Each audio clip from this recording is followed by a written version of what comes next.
Bonjour à toi, j'espère que tu vas bien, que le premier chapitre de notre histoire t'a plu. Alors, on va continuer aujourd'hui notre histoire de Cyrus le petit poisson avec le chapitre 2 qui s'appelle La rivière. Écoute bien, installe-toi confortablement puisqu'après tu sais bien que je vais te poser des questions.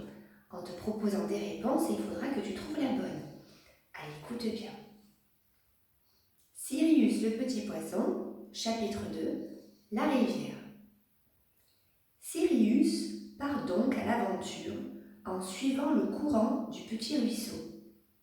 Il y croise quelques poissons qui, eux aussi, ont du mal à nager. Au bout d'un moment, le ruisseau se jette dans la rivière. Là, il y a beaucoup plus d'eau et Sirius est tout content de pouvoir s'ébattre à nouveau facilement.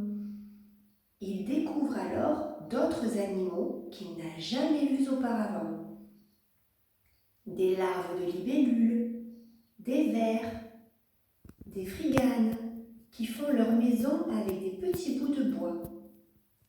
Il lève ensuite les yeux et aperçoit au-dessus de lui des petites bêtes qui glissent sur l'eau. Ce sont des géris.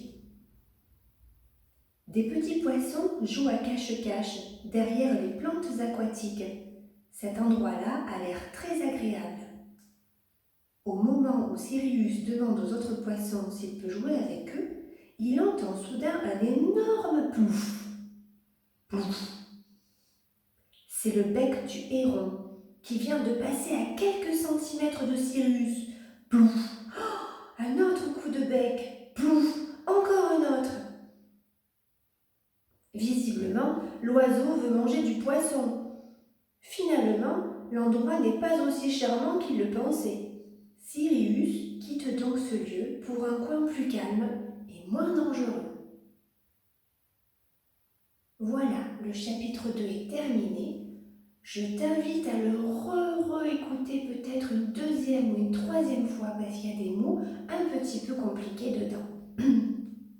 Je vais te chercher d'ailleurs les noms des animaux qui sont compliqués, comme les friganes ou les géris, et on te les mettra sur le lien que l'on te donne à chaque fois avec la lettre des parents. Alors, je vais te poser des questions maintenant.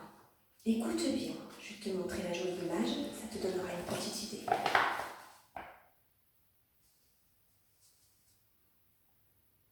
Écoute bien. Dans quoi le ruisseau se jette-t-il? Je répète, dans quoi le ruisseau se jette-t-il? Je te fais 3 propositions. Est-ce qu'il se jette dans la rivière, dans la mer ou dans un autre ruisseau? Écoute bien. Dans quoi le ruisseau se jette-t-il? Dans la rivière, dans la mer ou dans un autre ruisseau? La réponse, dans la rivière. Deuxième question. Quels animaux Sirius découvre-t-il? Je répète, quels animaux Sirius découvre-t-il? Des vers de terre et des fourmis, toujours 3 propositions. Donc je répète, des vers de terre et des fourmis, des papillons et des libellules, des larves de libellules et des vers. Je répète, quels animaux Sirius découvre-t-il?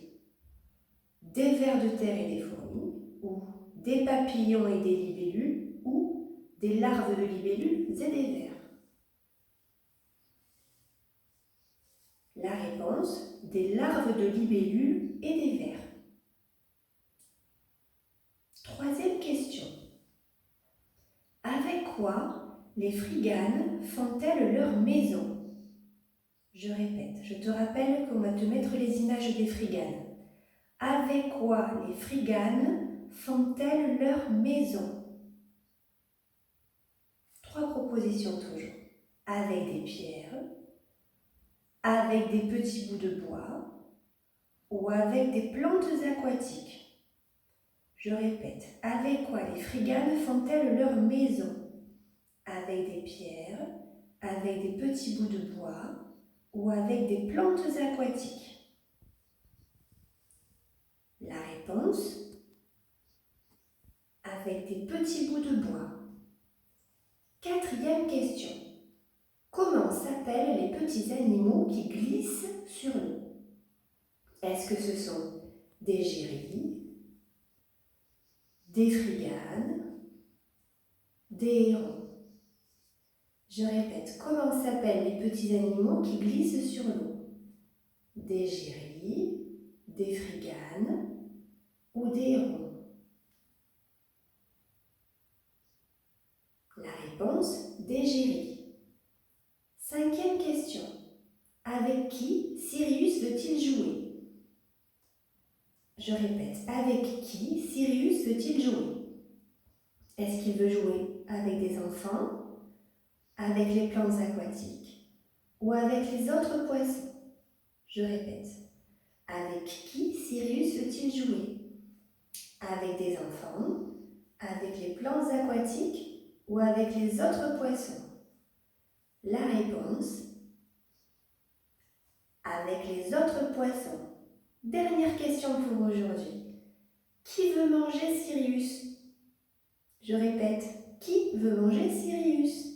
Est-ce un pêcheur, un gros poisson ou un héron? Je répète, qui veut manger Sirius? Est-ce un pêcheur, un gros poisson ou un héron? La réponse, un héron. Voilà, j'espère que ce deuxième chapitre t'a plu. Et puis je te dis rendez-vous la troisième semaine, la semaine prochaine donc, pour continuer notre histoire. Et cette fois-ci, on parlera d'un beau poisson de rivière, tu verras. À bientôt, on te fait des gros bisous.